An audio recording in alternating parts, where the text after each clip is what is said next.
ने 10 साल बाद पहली बार बेटे का जन्मदिन मनाया। उसे एक रहस्यमय लोहे का डिब्बा उपहार में दिया और कहा कि इसमें एक बड़ा राज छुपा है। जैसे ही लड़का उसमें डालता है,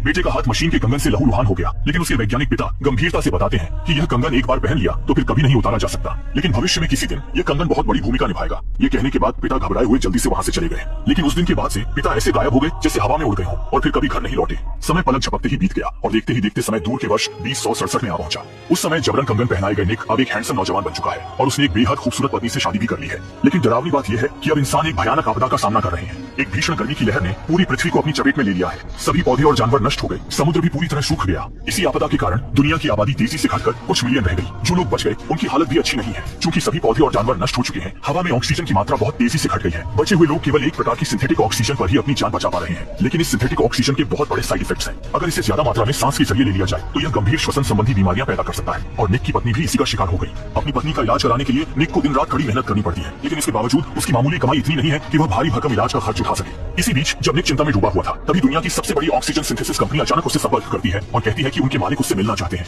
हालांकि उस समय निक पूरी तरह से उलझन में था, लेकिन जब दुनिया की नंबर 1 कंपनी ने उसे बुलाया तो उसने बिना सोचे समझे ही उनकी बात मान ली। अपने अच्छे दोस्त एंटोन के साथ वह इस शीर्ष कंपनी के बुलावे पर वहां पहुंचता है और कंपनी के मालिक से मिलता है। मालिक निक से मिलकर खुश हुए और फिर सीधे मुद्दे पर आकर उसे बुलाने का कारण बताया। उन्होंने कहा कि आजकल हजारों लाखों लोग फेफड़ों की विफलता से मर रहे हैं और अगर ऐसा ही चलता रहा तो मानव सभ्यता का अंत हो जाएगा। लेकिन अचानक मालिक ने अपनी बात का रुख बदलते हुए कहा कि शायद निक ही पूरी मानवता का उद्धार करता है। निक यह सुनकर उलझन में पड़ गया और मालिक ने भी अब कोई रहस्य नहीं रखा। दोनों को लेकर एक प्रयोगशाला में पहुंच गया। असल में उनकी कंपनी लगातार एक टाइम मशीन पर काम कर रही थी ताकि भविष्य से संपर्क किया जा सके और देखा जा सके कि ऑक्सीजन की समस्या का कोई हल मिल सकता है या नहीं। लेकिन कुछ समय पहले मशीन ने अचानक भविष्य से एक संदेश प्राप्त किया जिसमें निक को अतीत में जाने को कहा गया था और कहा कि वही पूरी मानवता का मसीहा है। पर अतीत में क्या करना था ये स्पष्ट नहीं था। यह अविश्वसनीय बात सुनकर निक ने तुरंत मना कर दिया क्योंकि वह ऐसी मुसीबत में नहीं पड़ना चाहता था। लेकिन इस समय बॉस ने कहा कि अगर निक तैयार हो जाए तो उसकी पत्नी की बीमारी का मुफ्त इलाज किया जाएगा। भविष्य में उसकी पत्नी को उच्च गुणवत्ता वाली सिंथेटिक ऑक्सीजन भी दी जाएगी और साथ ही उसे पैसे भी दिए जाएंगे। घर में बिस्तर पर पड़ी पत्नी को याद करते हुए निक ने सोच विचार कर जोखिम उठाने का फैसला किया। जल्दी ही टेक्नोलॉजी कंपनी ने उसके लिए एक विशेष छुपी हुई उड़ान सूट और एक अत्याधुनिक स्मार्ट असिस्टेंट तैयार किया। यह असिस्टेंट न केवल आसपास की जानकारी का पता लगा सकता है बल्कि 400 सालों की दूरी पार कर जानकारी को इस युग में भी भेज सकता है। जब सारी तैयारियां पूरी हो गई तो निक की टाइम ट्रैवल यात्रा आधिकारिक रूप से शुरू हो गई। जैसे ही उलटी गिनती शून्य पर पहुंची, यंत्र के अंदर का स्थान धीरे धीरे विकृत होने लगा और आसपास की ऊर्जा लगातार पुनर्संयोजित व विलीन होती रही। प्रतिक्रिया करने से पहले ही वह अचानक एक दरार में गिर गया।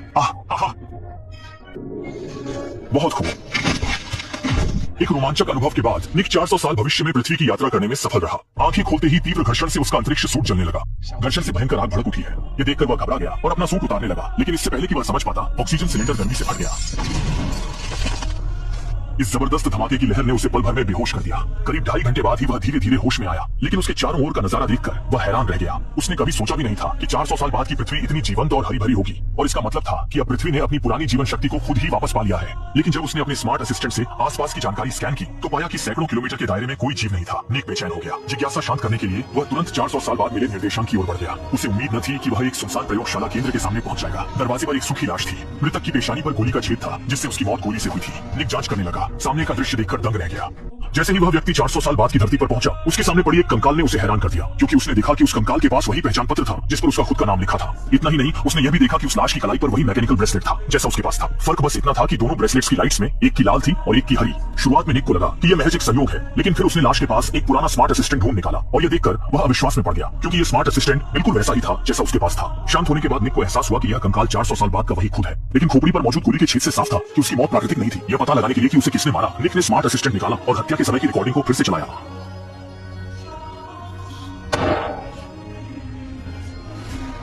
इस पूरी घटना की तह तक जाने के लिए निक ने अपने साथ लाए ऑक्सीजन उपकरण का इस्तेमाल कर एक साधारण चार्जर बना लिया। जल्दी ही रात हो गई। भूख से बेहाल निक ने पेट भरने के लिए पेड़ से कुछ जंगली फल तोड़ लिए, लेकिन जैसे ही उसने उन्हें निगला, उसके पेट में जोरदार मरोड़ उठी और पेट में असहनीय दर्द होने लगा। साफ था कि इन जंगली फलों में कोई जहर था। जैसे ही निक को लगा कि उसकी जान अब नहीं बचेगी, अचानक आसमान में बिजली कड़कने लगी और तेज चमकदार रोशनी उसके ऊपर आ गिरी। वह कुछ समझ पाता इससे पहले ही एक परछाई उसके पास आई और उसके पिछवाड़े पर जोर से इंजेक्शन लगा दिया।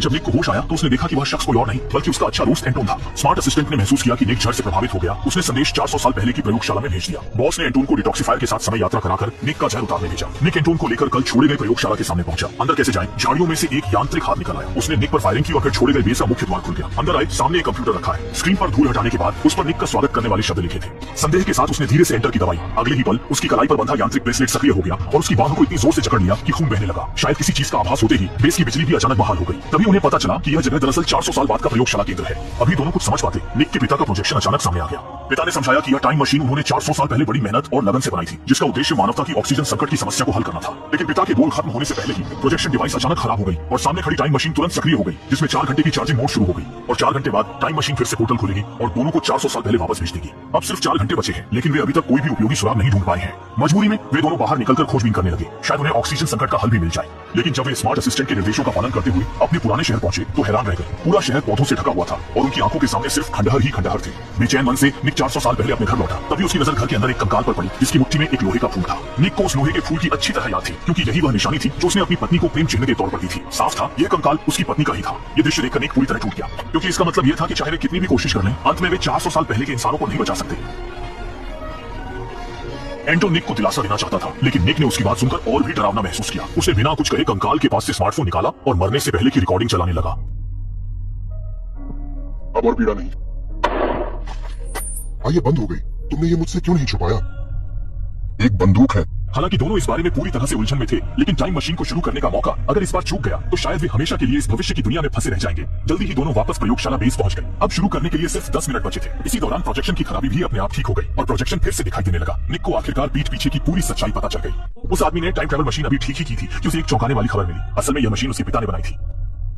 उसके पिता असल में इसका इस्तेमाल ऑक्सीजन संकट हल करने के लिए करना चाहते थे, लेकिन बॉस ने विरोध किया। टाइम मशीन को भविष्य से मैसेज मिला तो बॉस ने मान लिया कि भविष्य के इंसानों ने ऑक्सीजन संकट हल कर लिया है। उसके मन में तुरंत बुरा ख्याल आया। उसने कुछ ऊंचे तबके के लोगों को भविष्य की दुनिया में ले जाने का फैसला किया, ताकि वहां नई इंसानी सभ्यता बसाई जा सके। बाकी इंसानों की उसे कोई परवाह नहीं थी।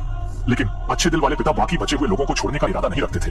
जब दोनों बहस कर रहे थे, बॉस ने बेरहमी से उसे गोली मार दी। इसके बाद बॉस ने सोचा अब उसे कोई चिंता नहीं करनी है, पर उसे इसका अंदाजा नहीं था। पिता ने पहले ही टाइम मशीन की एक्टिवेशन निक के डीएनए पर सेट कर दी थी, ताकि वो सिर्फ उसी से शुरू हो। इसीलिए बॉस ने एंटन को निक पर नजर रखने भेजा था, ताकि यह सुनिश्चित हो कि टाइम मशीन काम करे। सच्चाई जानकर निक गुस्से में आ गया। उसे यकीन नहीं था कि उसका सबसे अच्छा दोस्त शुरू से उसका इस्तेमाल कर रहा था। निक के इल्जामों के सामने एंटन भी लाचार था। उसका परिवार बॉस के कब्जे में था, इसलिए उसे मजबूरी में बॉस की बात माननी पड़ी। निराश होकर निक टाइम मशीन तोड़ने लगा। इससे गुस्सा एंटन ने उसे खत्म करने के लिए बंदूक निकाल दी और जैसे ही वह ट्रिगर दबाने वाला था, उसने अचानक अपना इरादा बदल लिया। अब उसे भी एहसास हो गया था कि अगर वह हुक्म मानकर निक को खत्म कर भी देता तो भी उसका परिवार इस बुरे अंजाम से नहीं बच पाता। काफी सोचने समझने के बाद उसने अपनी उम्मीद निक पर रखने का फैसला किया, क्योंकि वह अच्छी तरह जानता था कि सिर्फ निक ही उसके परिवार और पूरी इंसानियत को बचा सकता है। ये सोचकर उसने खुद को गोली मार ली। अब टाइम मशीन के चालू होने में सिर्फ 3 मिनट बचे थे। दूसरी तरफ बॉस पहले ही अमीर लोगों के साथ भविष्य में जाने की तैयारी कर चुकी थी, पर निक इन स्वार्थी लोगों को उनकी मनमानी कैसे करने देता। उधर बॉस अभी भी भविष्य की दुनिया में खुशहाल जिंदगी के सपने देख रही थी। अगले ही पल एक तेज रोशनी अचानक बाहर निकली। उसके बाद बड़ी तादाद में विलुप्त पौधे वहां टेलीपोर्ट हो गए। टाइम मशीन को भी निक ने तबाह कर दिया था। ये सब देखकर बॉस का दिल टूट गया। साथ ही ट्रांसमिशन गेट पर लगा इंटेलिजेंट असिस्टेंट बॉस के पिता को गोली मारने वाला वीडियो बार-बार चला रहा था। आखिर में खुदगर्ज बॉस को पुलिस पकड़ कर ले गई। अब उसे अपनी बाकी की जिंदगी जेल में ही गुजारनी थी। और इधर निक तेजी से बेस के दरवाजे की तरफ भागा।